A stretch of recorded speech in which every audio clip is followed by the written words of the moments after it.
साल 1930 प्रभाकर बलवंताई नाम का एक स्टूडेंट एक दिन गोवलकर को बीएचयू में लगने वाली आरएसएस की एक शाखा में ले गया।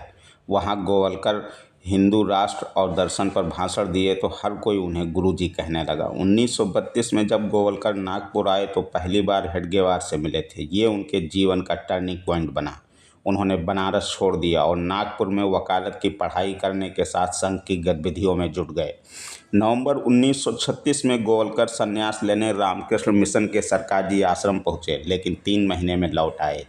रामकृष्ण मिशन और आरएसएस के बीच उन्होंने आरएसएस को चुन लिया था। नवंबर 1938 गोवलकर ने अपने विचारों को एक किताब की शक्ल दी। आगे चलकर यही आरएसएस का वैचारिक स्रोत बनी। नाम था we are our nationhood defined.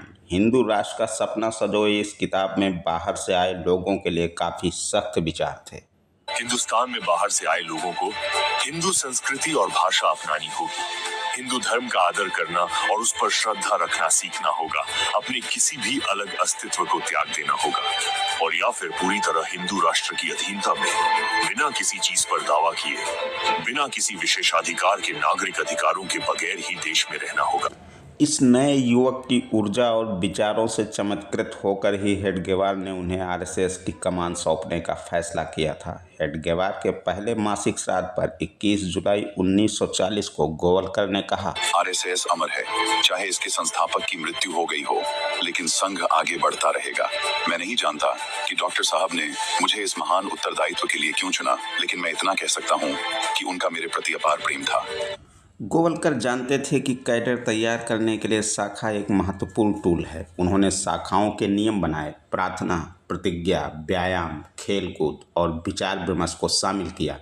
Golwalkar खुद राजभर में वर्ष में कम से कम 2 बार जाते। प्रचार और स्वयंसेवकों के साथ घुल मिल जाना, हर किसी में विश्वास जगा देने की उनकी क्षमता और अपनी आकर्षक मुस्कान से ही मसलों को सुलझा देने का हुनर गोवलकर की खासियत थी।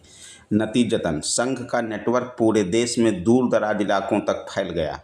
तबकि ब्रिटिश सरकार का डेटा है कि उस वक्त लगभग 76,000 लोग देश भर में संघ की शाखाओं में रेगुलर जाने लगे थे। और एक दिन अचानक